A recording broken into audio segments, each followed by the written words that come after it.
नमस्कार दोस्तों, aqua filter में आपका स्वागत है। आज के वीडियो में आपको मिनरल वाटर बॉटल प्लांट दिखाने जा रहा हूँ। इंक्वायरी के लिए दिए हुए नंबर पे आप कॉल कर सकते हैं, व्हाट्सअप भी कर सकते हैं। तो आइए मशीन की डिटेल्स देखते हैं।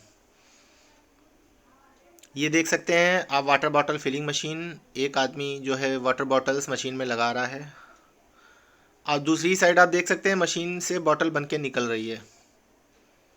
ये पूरा फंक्शन ऑटोमेटिक है। ये बहुत ही कॉम्पैक्ट मशीन बनाई गई है। सबसे कम जगह में इसको इंस्टॉल किया गया है। एरिया है सिर्फ 15 बाई 15 का। इसमें ये पूरी मशीन प्रोसेस कर रही है। आप देख सकते हैं पूरा फंक्शन ऑटोमेटिक है। रिंसिंग, फिलिंग, कैपिंग सब कुछ ऑटोमेटिक है। अप टू 50 BPM इसका प्रोडक्शन है। इस मशीन को 3 फेज से चलाया जा सकता है।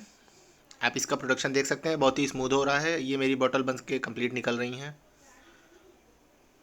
आप पूरा फंक्शन स्टेप बाय स्टेप इसमें देख सकते हैं। बहुत ही इजी प्रोसेस, बहुत डिटेल में आपको दिखाया गया है।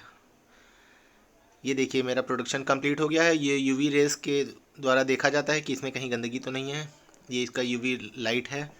आप देख सकते हैं इसमें अगर हल्की सी भी गंदगी होगी तो उसमें आपको दिख जाएगी। अधिक जानकारी के लिए आप मुझे व्हाट्सअप करें, ईमेल करें। डिस्क्रिप्शन में मैंने सारी जानकारी दे रखी है। अगर किसी प्रकार की कोई जानकारी चाहिए तो कांटेक्ट करें। आप देखिए ये लेबलिंग प्रोसेस हो रहा है स्टिकर का।